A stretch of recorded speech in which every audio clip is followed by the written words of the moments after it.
So I was 26, like I said, and it was, I walked in as from kindergarten world, right? Where you're like, be kind and treat each other with the golden rule. And then I walked into a real estate office and I was like, hi, I'm Megan, and super bubbly and super, just basically who I am now again. But I was greeted with not as much excitement as I had. Let's call it that. And, just a lot of I remember the first day I did floor time and the agent telling me that I was going to flounder just like the rest of them. You're listening to the Real Estate Sessions, and I'm your host, Bill Risser. With nearly 25 years in the real estate business, I love to interview industry leaders, up-and-comers, and really anyone with a story to tell. It's the stories that led my guests to a career in the real estate world that drives me into my 9th year and nearly 400 episodes of the podcast. And now, I hope you enjoy the next journey. Hi, everybody. Welcome to episode 378 of the Real Estate Sessions podcast. As always, thank you so much for tuning in. Thank you so much for telling a friend. Today, we're going to go up to the Palm Coast of Florida, and we're going to be talking to Megan Farrell Nelson. Megan and her husband, Brady, have a team with Real Brokers, LLC. They've been in the business roughly 12 years, kind of in that range, doing some really cool stuff. I've had a chance to work with them at the RE bar camps in Florida, whether it was at the state level or One Coast up in Jacksonville. So I know you're going to enjoy this conversation. Let's get this thing rolling. Megan, welcome to the podcast. Thank you. I'm so excited to be here. Well, I can't tell you how much fun I think we're going to have today because, you and I were RE bar camp buddies. We've been in a few sessions together. I'm watching you take a picture right now, so I know you're going to post this because it's a social thing. Yep. So I wouldn't expect anything else. That's great. Well, Megan, I want to start at the beginning. This is what I do. I like to find out the backstory of interesting people in the business. And so doing some research, I was looking around. I saw a lot of Pennsylvania in there, a skosh of North Carolina. and then you've been in Florida for a little while now. So I'm just going to guess. Born and raised in PA, am I right? Correct. Whereabouts? And tell me a little bit about growing up in Pennsylvania.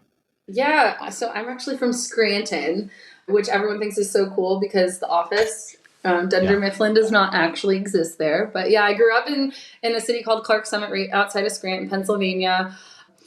Grew up with all the seasons, and including the snow. And, it was college. I can remember I was walking to class in college and my face hurt and my hands hurt. And I was like, this ain't it for me. And I was going to school to be a teacher at the time. And so when I graduated, there was a big push for hiring in the Carolinas. And so I went down to the Carolinas because I knew I wanted to get out of the snow and ended up getting a teaching job. Scranton is, I think that's closer to Philly than Pittsburgh, right? It's northeast. So the Poconos, I'm about an hour and a half outside of New York City. Okay. So I'm just going to guess, do you grow up as a Phillies fan or a Eagles fan, when you live in Scranton, or does it go the other way? I grew up as a New York Giants fan and a Yankees fan. Yeah. Crazy. What? How does that happen? Philadelphia is actually further away from where we lived than New York. And I don't know, I guess you kind of go with your parents, right? And my dad was a Giants fan and a Yankees fan. And then my mom's side of the family, they're hardcore Eagles, season tickets, we can't be around each other if the teams play each other kind of stuff. Awesome. Yeah. Which the Giants and the Eagles play every year. So that's exactly. Awesome. Okay. And my brother moved to DC and I was like, cool. So now you're Redskins, Eagles, Giants. So perfect. Got it all covered. Yeah. So tell me, growing up in Scranton, I know roughly how old you are. So we're talking, 20 years ago, you're going through high school, right? And before that, what is it like, growing up there? My dad was a builder, and my mom was a school teacher. So, I was always involved around my parents because my dad, we could go to the job site whenever we want, had a bobcat in our backyard. Still, there's a bobcat in my parents' backyard right now.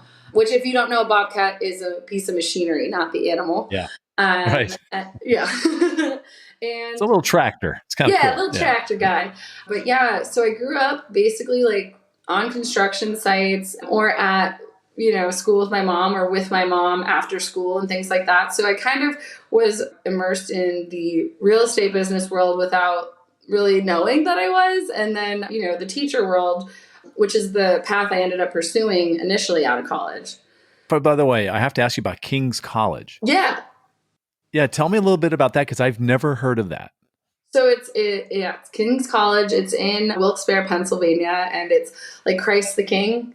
So it was so it was a religious school, I guess. I was not religious. That's not why I chose to go there.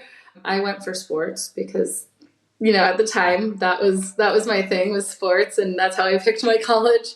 But yeah, I went there, majored in early childhood and elementary education.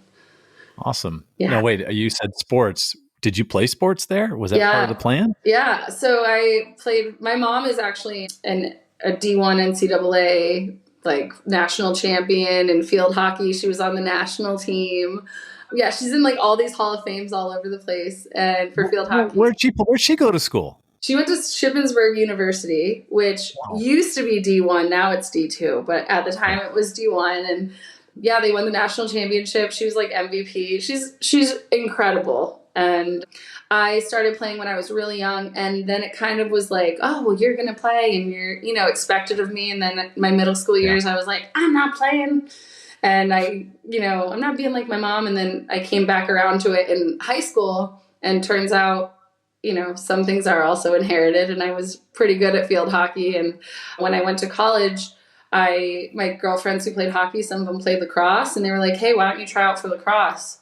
I said, okay. And I tried out, and I ended up making the starting team my first year. And so I played field hockey and lacrosse in college. Wow. So for those that don't know, me included, the difference between field hockey and lacrosse, one, I'm going to guess, is the stick you're holding. They're quite different. Yeah. Am I right? Yeah. So you have a hockey stick, and it's obviously the ball's on the ground, but it's honestly, it's very similar. So like I'm showing Bill, when you dribble, you do this on the ground. Yes. And then when you run with the lacrosse ball, so it's the same basic motions with your wrist, just one's in the air and one's down. And then, so, and they both have goals. So you're trying to get down the field, up and down the field. And really it's, it's a lot of speed game and an endurance game. Another fun fact about me is I'm a marathoner. And I've run 5 full marathons. And so, I'm a little bit of I guess, like glutton for physical pain when it comes to that kind of stuff. But it was. Wow. Yeah, I was really good at running in college, I guess. Both those sports, incredibly physical, right? Mm-hmm. I don't think there's not the level of contact that can happen sometimes in sports, but I'm sure it's still there. And there were, you probably have a few stories. We'll get to those on episode 2. Right? I could talk to you the whole show about your, I had no idea. We've met quite a few times. We've worked together, and I've never knew that you were a lacrosse and field hockey jock. That's great. Yeah. All right. So let's get to the fact that you get out of school, you end up in North Carolina teaching. Yeah. But somehow we have to get you to Florida and real estate. What's that transition look like? So I was a school teacher making $30,400 a year in North Carolina, which, as a 20-year-old, that's not such bad money. But once you start getting to 25, 26, and you have to like talk about buying houses and stuff, it's a little bit more challenging.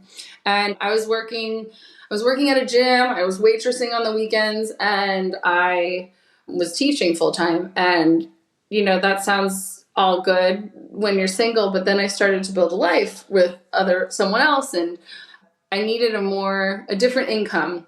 That person I was building a life with lived in Palm Coast, Florida, and I lived in North Carolina. We had dated long distance, and at the end of the school year, he owned a commodities brokerage, and it was time for one of us to move, and so it made more sense for me, who made $30,000, to move my life. Yeah. And also I could teach in Florida.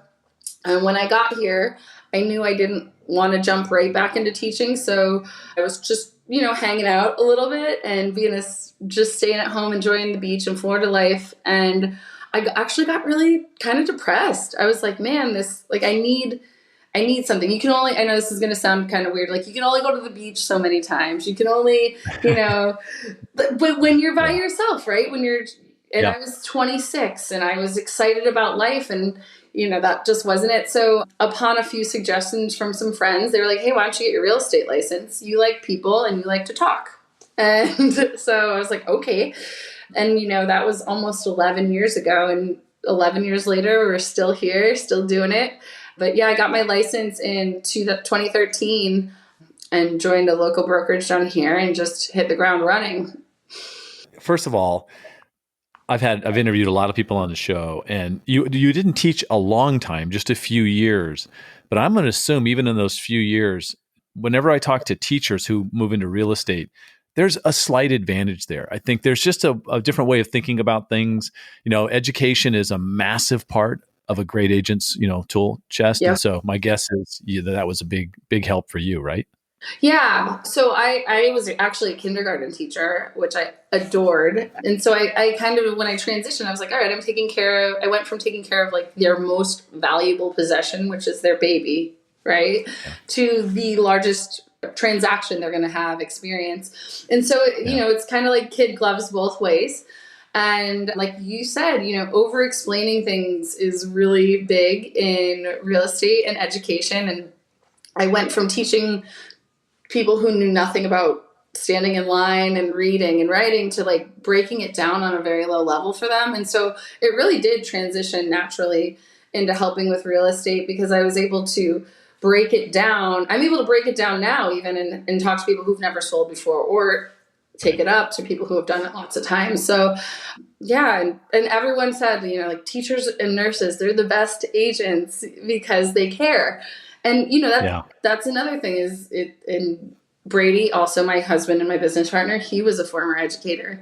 And so it's kind of cool how we do, like we just left an appointment this morning and we were both educating the whole time. And it's really been a fun transition, and not just with our customers, but also now we have an office and a team where we're recruiting agents in, we're training them. And so that has been a huge, huge thing. We didn't even realize like when we opened our office, how much that was going to be a part of what we enjoyed is the education part, because it brings us back to who we are in our core. Like we are educators. So it's a really cool transition. Now I can sell one house and make $30,400 instead of the year. True. Yeah. Especially on the coast in Florida. So I want to ask you this question. You are relatively young, maybe I'll say very young, that first year in the business, because it tends to be a second career, but usually people are in their 30s, sometimes even 40s, right? Maybe even later before they make the leap. So first of all, what was it like the first year? I mean, I could imagine that you had some old veterans hanging around that it was just a little bit different. Any stories from there? Yeah. So I was 26, like I said, and it was, I walked in as from kindergarten world, right? Where you're like, be kind and treat each other with the golden rule. And then I walked into a real estate office and I was like, hi, I'm Megan, and super bubbly and super, just basically who I am now again. But I was greeted with not as much excitement as I had. Let's call it that. And, just a lot of like, I remember the first day I did floor time and the agent telling me that I was going to flounder just like the rest of them. And being like, so nice to meet you, Sharon. That was kind of my first experience with it. And then it took, I mean, I think it's just like starting anything new. It took me time, like cutting my teeth, as they call it, to get the earn respect. I was the youngest president of our local board ever too. I was president in 2019 and I was 32, I believe, at the time. And that was even more challenging than getting in the business. Like I could get people to trust me with their house, but once I got into leadership, they were like, what's this little girl going to teach me? So, it definitely was an uphill battle at the beginning, which anything new is. But I also think I had an advantage being young because I didn't care what anyone thought, right? I moved here. I knew one person. His best friends were real estate agents, so I wasn't getting referrals from them. So I had to go knock on doors. I had to join clubs. I had to join, I supported the Humane Society when I got there because I knew everyone liked two things. Everyone likes their kids and everyone likes their dogs. And so if I could find a group that, if I'm there, they already like me because they know we're on the same page.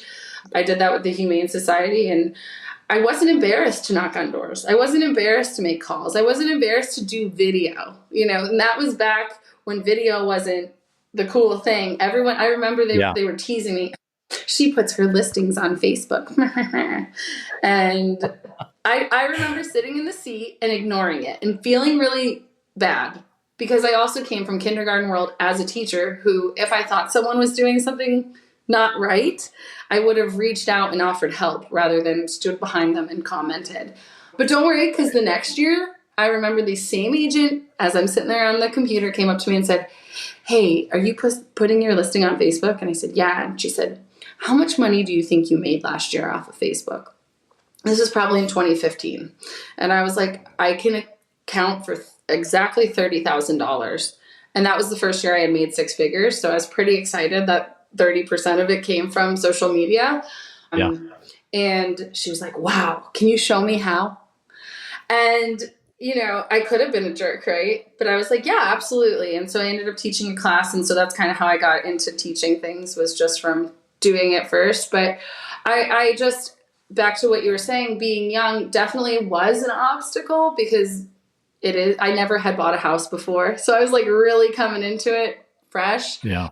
But I did not have the ego or the bad habits. I didn't have anything. So I really could do whatever and fail and not care. I just had to get back up. That was like, I failed so much, and I cried and I fell, but I never stopped getting back up. You started with like a regional, kind of a local company, right? Mm-hmm. Were they kind of up on the training and mentoring, or were you kind of on your own? No, the brokerage I was with is a phenomenal brokerage in Northeast Florida, one of the largest, and they had a great training program, and that's why I went there, is they had like a great training, a non-competing broker. But with that came the split that matched all that support. Yeah, no, there's a cost for everything. Nothing's free. Mm-hmm. I understand. Yeah, but that's important. It's important to know that with no sphere to speak of. I mean, that's really, there's no tougher way to start in this business than what you had to do. A place where you don't know anybody, and there's other success stories that have been on this show, and it comes from what you did. It's just getting out there doing the work, right? Yeah. Well, and I think that, had I known, I say it all the time, had I known what it was going to look like, I probably would never have gotten into real estate. Like, I remember sitting down and making my first business plan with my broker, and, had like goal income, and I had 50,000, and he was like, "Okay, we're going to up that a little bit," and not me being like, "No, I could never do work to make that much." And, just like going through all of it and all the work I thought that it was going to be, and then it turned out it was more. But it really has, it's really shaped me as a person, all of that, like the grit and the perseverance, and, crying about sellers doing whatever. And just, it helped me learn too throughout the years. Cause at 26, the world looks a lot different than today, but it helped me to like get better at my job because I wasn't afraid to fail.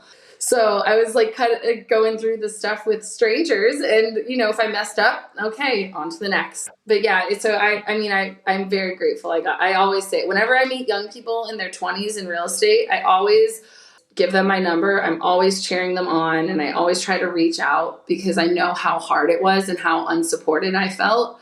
And so, Brady and I really try to, like, if somebody brings an offer that has something wrong with it, we will negotiate on behalf of our client or customers, and then we'll help them instead of like shame them or, say they're bad. We help people along, and we teach people as we go. So I see a lot of that with you at the bar camp. We whether it's a state bar camp or One Coast, which we just had a few weeks ago as we're recording this.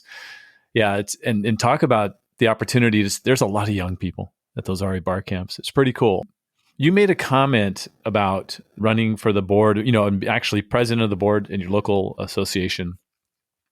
You're a big supporter of the volunteer and the work that volunteers do in not to the local level only, but at the state level. You've been involved, NAR level. You've been involved. yeah. Why do you find this so important? Well, it was really how I got started on education for myself. I had not really much going on my first year. And I remember an experienced agent coming by my office and saying, "Hey, you have anything to do today?" And I said, "No." And they said, "Well, come on, we're going to the board." And at the time, we didn't have a young professionals network at our local association. So I ended up founding that. And through founding it, I, met at the time inspectors who were my age, lenders who were my age, and, the younger people were coming in. And so I advocate for board involvement because those are like those people I met are my inspector 10 years later, my lender 10 years later. And the relationships I have from that group are so easy for us to do deals together because we have that core relationship, and we all are vested in education and doing things the right way, right? Ethically. Yeah. And it just taught me to like what the business is and understanding the bigger picture. And, I think the number one thing that agents don't do, I really think it's the number one thing they don't do, which makes me crazy, is they don't learn the contract. They just know what blank spots they need to fill in, right? They don't understand a contract. Yeah. And I think that's one of the major things that Brady and we understand that contract forward, backwards, inside out, and we can advocate for our customers because of that. And I only know that because of how involved I am at a state and national level, because I know when they change the contracts, I know why they're changing the contracts. I know what's going on with insurance. I know all of that stuff because I'm at the board and I have a pulse on all those updates. And so it's really interesting to me. I didn't realize how much it did give me a leg up in my career from getting business, in my local market, and also building relationships around the country. Our involvement at a state level and nationally gives us between 30 and 40% of our business coming from realtor to realtor referrals. So our business is basically 100% referral unless you find us on social media. So it's either past customers or agent to agent. And I focus a huge part of our marketing dollars and our energy into agent to agent referrals. And that wouldn't be possible without that, without my initial foot in the door at NAR. And then, of course, coaching nationally after that. Megan, I want to talk to you about a time in your life that you've been open about. You've actually written about it, a book, and it was a very traumatic event. And how, if we could just talk a little bit about, how that affected you and how you've worked really hard to get to the place you are now. Do you mind sharing that story? Thank you for asking. I'd love to share that. So it was several years ago, I went to a conference, just like I've done many times before and have done several times since. And at that conference, at the networking event afterwards, unfortunately I was drugged and then sexually assaulted. And it was by, people at the conference, fellow agents. And, that experience shook me to my core. My husband and I were married at the time, and we were in business at the time. And we had an 18-month-old little boy at home at the time. And, it was hard. It was really challenging. And the part that surprisingly was the most challenging for me was after I came forward about it. It was all the abuse and harassment that I got for coming forward. That abuse took me to a really dark place, and it was almost 3 years ago now. It was 3 years ago now that I was at the point where I was contemplating suicide. And I wasn't just contemplating it, I actually planned my suicide because I just couldn't take being called a liar and not being believed in all these things. And I didn't understand why I was being, again, victimized for doing what I thought was the right thing. And I looked at at the time, almost 2-year-old son, and I looked at my husband and I said, "Hey, I need help or else I won't be here anymore." And immediately we had started researching some places for help, and I ended up going to a women's only trauma recovery center, and it was in another state, and I was gone for 105 days away from my baby and my husband. Looking back after what had happened, the assault, I was in a lot of pain, right? And I knew that there's 2 ways I could go about healing. I could either go through the pain and process and heal, or I could try to live my life while numbing it with substances. And my choice, I knew that if I picked up a drink, the pain was so severe. I knew that if I numbed it even a little, I probably wouldn't be able to stop numbing it. And so by the grace of God, I quit drinking, and I never picked up a drink since. And that was over 3 years ago, over 1,000 days ago. And so I think that, that horrible situation I went through, I think that being able to turn away from substances and being able to take care of myself when I needed to are really what helped me heal and continue to heal. And after going to treatment and coming back, I had to really decide how I wanted to move forward with my future. And, one of the things I did, which I think was a blessing because I had time off, is my calendar was absolutely clear. And so I could take my calendar and I could fill in the things that I love to do and the non-negotiables for Megan. And I started with boundaries around my working hours and put that in. I started with putting in yoga. And that's an appointment, non-negotiable. Put that in. At the time, I penciled in time to put toes in this. I put toes in the sand. And even if it was just like driving 5 minutes with my toes in the sand at the beach, at the beginning of this healing experience, sometimes I really just needed that 5 minutes to get my toes in the sand to like bring me back to reality. I have been able to transform my life. When all this happened, I had been running at 100 miles a minute, right? Like I was all about recruiting. I was all about sales. I had to be the top sales. Even if I hit my goals, it wasn't enough. Can any other real estate agent relate? And this situation caused me to hit that wall at 100 miles a minute. And sometimes, like this is my story, right? Like everyone has their own story, but they can be very similar. So from that, I was able to regroup and build a life that I love now in this industry. I love it. Brady and I bickered more before this happened in our business than we ever, we don't argue about anything in our business now. It caused us to get really organized. It caused us to dial in on our focus and really just find out what brings us joy. Because I didn't just go through this, right? Like my husband and my business partner also went through, his wife going through this experience. Right. So it's not like our team was just like one person could run it and everything was fine. We really had to look in and find, why are we in real estate? What parts of this job bring us joy? What parts of this job are we really good at? And what parts of this job do I never want to do again? And from there, we were able to outsource, the stuff we didn't want to do. And we were able to really put our goals together as to why we're doing it. And now, even on hard days, I can look at like the bigger picture and see, okay, this is why we're doing it. Or like this morning going to a listing appointment with my husband. He took Elijah to school, went to the office. I stayed home with the baby. The sitter came and we met at this listing appointment. And it brings me so much joy today to like pull up to a house and see my spouse there. That joy wasn't there before because I was so consumed with the numbers and so consumed with the image I had to put on.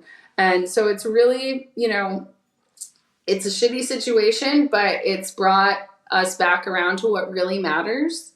And including like the new baby we just had, right? And I have a whole different experience postpartum this time than I did with Elijah. When I had Elijah 5 years ago, I was president of the board, chair for the YPN for the state on like 4 NAR committees and however many charity boards in our local area, trying to be everything to everyone. I really was. Right. And so I was nothing because you can't show up as everything to everyone. I was like a dulled down version of me and a tired version of me and a mean version of me. I was really mean if things didn't go the way I thought they should.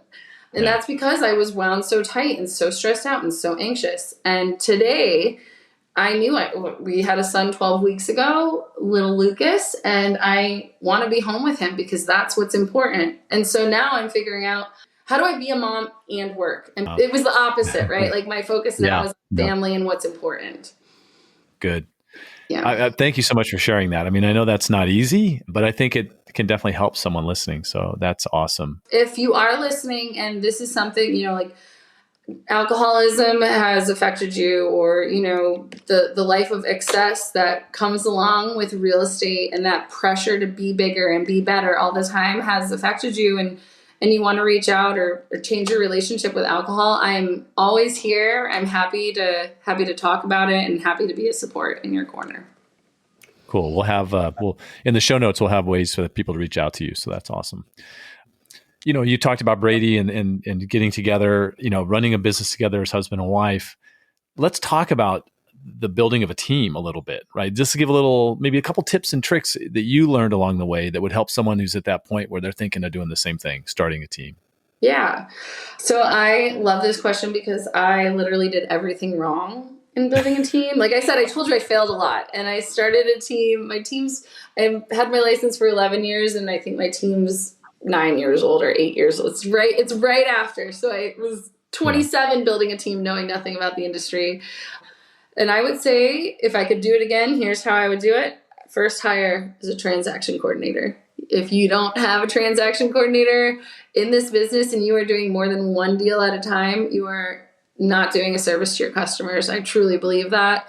Our transaction coordinator, her name's, shout out to Joanna, love her. She comes to RE Bar Camp too. I call her my safety net. She's my brain and just keeps everything intact. From there is when you can bring in buyer's agents. I think the number one tip I would give if you're talking about building a team is to talk to team leaders and to really see what it looks like. Because to run a team efficiently and to provide the value you need to provide to agents, it's a lot of work. And I think people think like, oh, I'll get a buyer's agent and they'll do my showings and they'll show buyers and I won't have to do it anymore. And that is not the case, especially if you want to run it at a high level and you want people to do business, your way. So the three biggest mistakes I made was, one, I hired a buyer's agent first. You can't do that. You have to have systems in place to bring on a buyer's agent. You have to know how you run your business first. So definitely don't hire a buyer's agent out the door. The second biggest mistake I did was I stayed at a brokerage that didn't support my team way too long. So you need to make sure that if you're building a team that you have the support of your broker, because it's going to be a lot of work and a lot of leaning on them a little bit. And maybe even having a broker or someone there to help you would be best. Which leads me into my third one is I started a team without a coach. And so I had no one guiding me in the right way to do it. And I think that's why I had so many mistakes. But hiring a coach is definitely, that's done it before, that's had the team that has the team or had the team that you want, would be definitely the first step to moving in that direction. Awesome. Megan, we're getting towards the end here. I'm looking at the clock. I'm going to go over time. You're going to get upset. Let me, there is a I'm saying. Good. We're good on time for me, but yeah. You have a saying that moves you forward. I don't want to say the saying. I think you know exactly what I'm talking about. How'd you find this nugget and how do you use it? Is it a daily thing? So It's don't quit before the magic happens. And the first time I heard it was in a meeting, a 12-step meeting room. And I thought it was really beautiful because I was sitting in a room full of people trying to better themselves and heard this phrase and tried to apply it to my life. And really what it came back to was just in the real estate industry, you can't quit, right? Like I always tell new agents, all you have to do is outfail the person next to you. And then you're going to make it, right? Because that's how it goes. And so for me, when I heard don't quit before the magic happens, it reminded me of this meme I saw back when I first got started. And it's underground. It's two men with pickaxes and they're heading, you can tell they're hacking away at the dirt and they're trying to get there. And one guy has his axe over his shoulder and he's moving forward towards the diamonds. And then the guy below him is turned around and has it on his shoulder and he's looking disappointed and walking away from what his goal was. And what neither of the men see is just how close they are to the diamonds. And the man who was walking away was maybe one or two hits with his pickaxe away from those diamonds, but he quit. And the other guy who's up there still going at it, he's one or two hits away from the diamonds and he's not quitting. And so, that meme really it's a silly meme, and I'll send it to you, Bill, so you can link it if people want to see it. But that silly meme, I found it 11 years ago, and it's still something that sticks with me because, you never know when you're going to find success in this business. And it could be on that next call, right? How many times do you hear no, and then you pick up the next call, and this person, it's like they needed to hear from you. Like you're the agent of their dreams, and you can tell them, you're able to help them, whatever their real estate goal is. And if you didn't pick up and make that call, that last call after you were told no or F off 500 times, you wouldn't have been able to get there to that magic. And so I think, it's just out failing, the person next to you, and also learning from those mistakes. And that's part of the magic, as well as hitting those goals. Megan, this has been great. I'm going to wrap it up with the same question I've asked every guest, and you get your shot at it. And that is, what one piece of advice, this is really hard, it's one piece. What one piece of advice would you give a new agent just getting started? Well, I'm going to have to tease you a little bit on this. But the piece of advice is the same piece I'm going to give you about your wonderful podcast is get on video. I knew I was going to get in trouble with you. Go ahead. Video. Yeah, yes. Video. If you take a look at the history of real estate agents, we really were the first people to put their pictures on business cards, right? It's what you do. It's not an if, it's what picture are you going to use, right? And the reason for that is because buying real estate is such an intimate purchase. It's not a pair of shoes. You're helping people decide where they're going to raise their families, or you're helping someone sell their mom and dad's house. And so you need to build that relationship with them and that trust with them. And video is the quickest way to do it. And there's nothing anyone can say to tell me otherwise. 93% of communication is nonverbal. And so, you can't get the full effect by picking up the phone and calling. And video can look like a lot of things. It doesn't have to just look like a listing tour online. It doesn't have to be you out front of a house or explaining how the home buying process works. It could just be you sending a video text, like, hey, Bill, it's Megan. Happy birthday. I just wanted to wish you a happy birthday. Hope you have a great day. Talk to you soon. Or, hey, Bill, I was just thinking of you. It's Thursday morning and you popped into my head. I hope you're having a great day. Talk to you soon. It could be a quick text like that. But what it is you're showing people who you are. They get to see your smiling face. Everyone loves smiling faces. Just the psychology behind video is, and you and I right now, we are seeing each other. And so we're building a relationship. My brain doesn't know you're on the screen. I don't know if you've ever watched a show when the main character dies, that you've been watching it for years, right? Tough. Have you ever had one and you're sad? Yeah. For me, it was The Walking Dead. So I don't know if anyone's a Walking Dead fan listening, but when Glenn died on The Walking Dead, I was physically ill for 3 days. And I was like crying about his wife and how she was pregnant. Brady's like, Megan, Glenn's not real. And his wife might be pregnant, but Maggie on the show, she's not really pregnant either. And I'm like, no. But it's because I spent 8 years building a relationship with Glenn on the screen. I've never met Glenn. He's not real. But guess what? I loved him. And when he died, I was sad. Translate that into real estate. I get my face in front of customers. And guess what? When they meet me, they don't shake my hand. They hug, right? And I get calls that aren't like, hey, we're interviewing agents. It's, hey, come list my house. I see what you do for all the other listings. A lot of times when we're up for those Facebook groups, that's the listing appointment we were at this morning, Swip Swap, looking for an agent in Flagler. Everyone comments on it. I said, Brady, let's get this people's phone number. And I sent them a video text, and we were at their house this morning. And so, yeah, video, there is so much magic in video. And really all it is your relationship building without being face to face. And the best part about it for me is the second best part is that people see me and love me, and they call me and they want to work with me. The best part is the people who don't love me. I never waste my time on them because they build the relationship and they don't like me, right? They look at my videos and they're like, I will never work with her. She is just bubbly and smiley and too much for me. And they never call me. And so It really has differentiated our business, like set us apart in our business with our customers and also with our time. So get into video, just do it. You look like what you look like, you sound like what you sound like, and all of the people who see it love you. I do have a video channel on YouTube. You can go find it. It's Bill Ritter. There's over 350 videos there. I just, I'm picky and I do different things, I guess. I told you I had to tease you. I know. This has been great. If people want to reach out to you, what's the best way for them to do that? Yeah, feel free to follow me on any social media platforms. It's Megan Farrell Nelson on all of them. You can find me there. If you get there, my cell phone's there, and if you want to call me, feel free to reach out anyway. But social media is the best start, and Megan Farrell Nelson. Megan, this has been fantastic. Thank you so much for taking some time out today and taking care of this. And I can't wait to see you at the next event. It's probably going to be an event somewhere in Florida, but we will meet again.